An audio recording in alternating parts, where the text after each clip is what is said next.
Welcome to another episode of Rebel Satsang. We are once again in my vehicle because while there are really cool places to film around here, 28-mile-per-hour winds are preventing me from doing any such thing.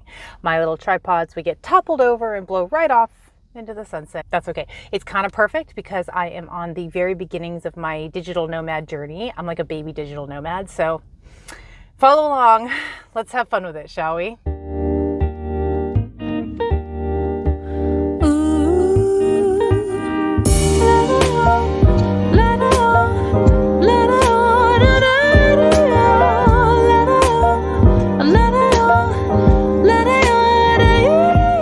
Okay, you know, for years and years, I never did anything with my face. I never had any kind of beauty routine. And I always told myself that was because I was pious and modest.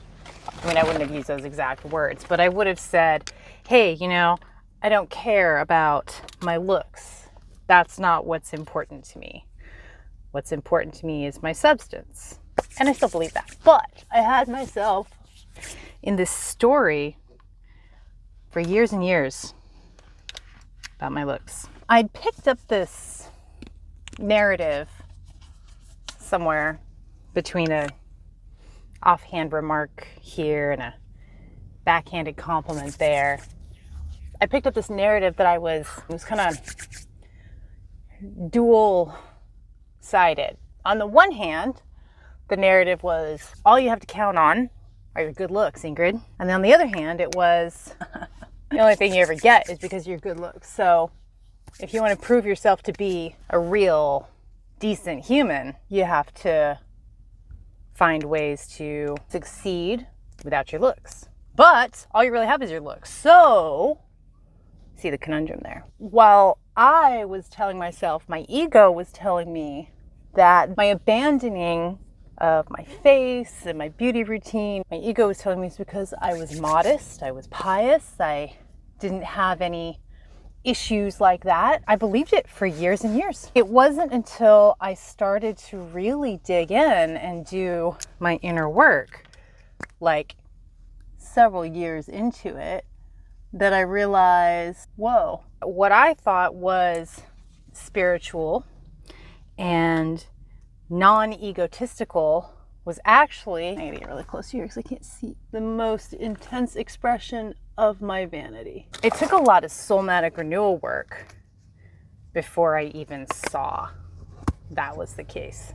So the soulmatic renewal work I did unearthed this deeply insecure, vain woman who was hopelessly dependent on her looks for her self-worth. But you wouldn't know it just by looking at me because I didn't have a beauty routine.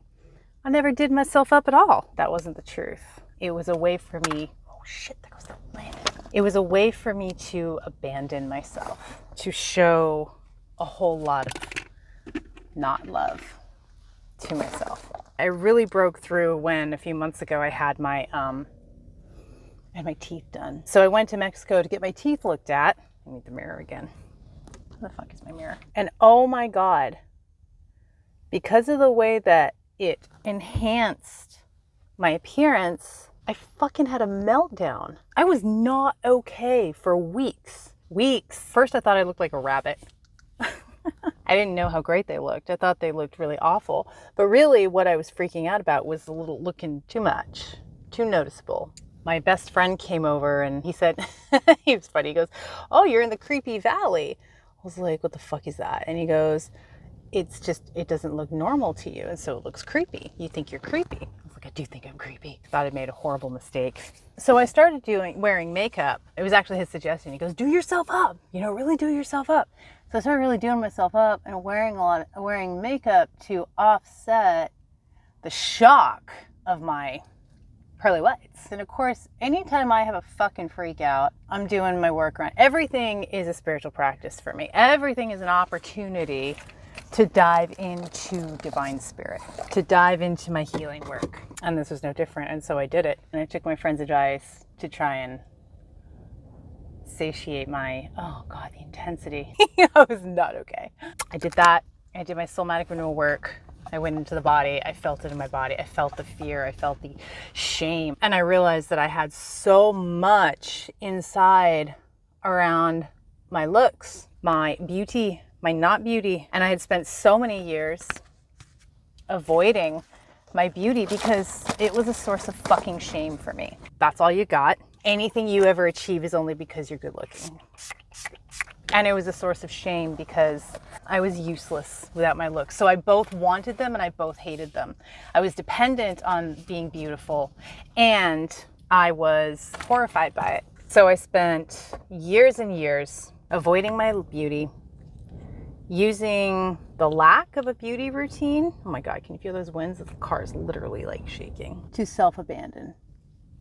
That was how I was actively not loving myself. And the saga with my teeth several months ago was the opportunity, the transformative opportunity I needed to understand that, to do my somatic renewal work so that I could heal that. Because when we hate or are ashamed of any part of ourselves, it keeps us out of our highest expression. And me and you, we are needed to come to the light, to be all we can be. And I knew that. And so I did my fucking work. So now I have a daily beauty routine that I am as committed to as my spiritual practice, because it is another practice for me, another spiritual practice, the practice of loving myself, of training myself to enjoy my beauty. And I'm really, really enjoying these last few years of beauty that I have. I'm almost 38. My youth is gone. My youthful beauty is fading. Ooh, new kind of hair gunk here. Let's see how this works. I'm so grateful that I was given the opportunity to understand my ego story and how I was self-abandoning by telling myself this story, the surface story. I don't care about my looks. That's not what's important. I don't wear makeup. When I wear makeup, it's not about the makeup. It's about the ritual. It's about the loving myself more. I'm not really wild about this hair gunk, but let's see when we can make it work. I bought 2 of them, so we better. Well, in a broader sense, this is really a testament to how the ego hides. A year ago, you couldn't have told me I was vain. I was extremely vain. My vanity, my ego vanity was expressing itself in sort of a repressive way instead of an active way. I say that all the time. It's like, your ego comes from the back like a scorpion. Stings you from behind while you're standing guard over here, trying not to be big and braggadocious. I'm not judging myself for my ego story. I'm not judging myself for my vanity. I know it's still in there and it's showing up in different ways, and that's okay.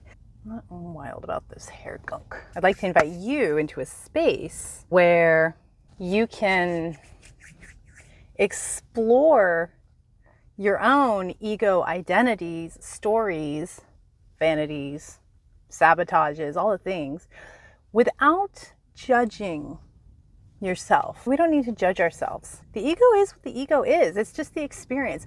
I see the ego as the experience of separation. So it is like kind of the pinnacle of our human experience, right? Because as humans, we are here for the experience of separation. It's not true, but it is the experience that we are having. So I invite you into that space. I invite you to be receptive and open to the ways that the universe is pointing out the way that you abandon yourself, the way that you sabotage your experience, your human experience, your highest expression, your joys. I am thoroughly enjoying my beauty routine. I am thoroughly enjoying my beauty, looking in the mirror, admiring my face. I'm really enjoying that. And I would have never let myself do that before. It would have meant too many bad things. And I still have the stories pop up. I do. I still have like, well, maybe this person's only talking to me because I'm pretty. Maybe people only comment on my posts because I'm pretty, because I'm wearing makeup. Maybe I don't have anything of substance to say. But that is a story. And every time it comes up, it is my opportunity to dig down, put it on the shelf, drop into the body, really fucking feel it, and chip away at that ego identity, which is keeping me away from my experience of God, my experience of my divinity. But most of the time, I'm loving it. I'm loving all this. How's that feel to you? Leave me a comment and tell me what you think, which is actually vulnerable. Talking about this still feels a little bit vulnerable. So thank you for hearing and thank you for watching.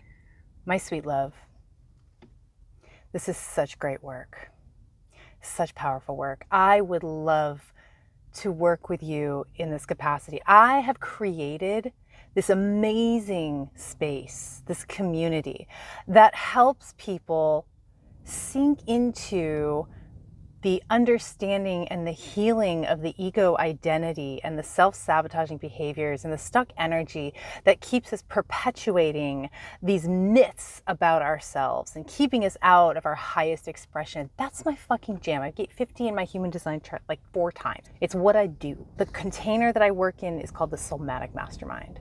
And if you would like to be surrounded by a fuck ton of unconditional love to help you sink into these areas where you probably don't know that you are sabotaging yourself, help bring these to light and love yourself hard through the healing of it and expand into your highest expression so you can enjoy the things that you're avoiding.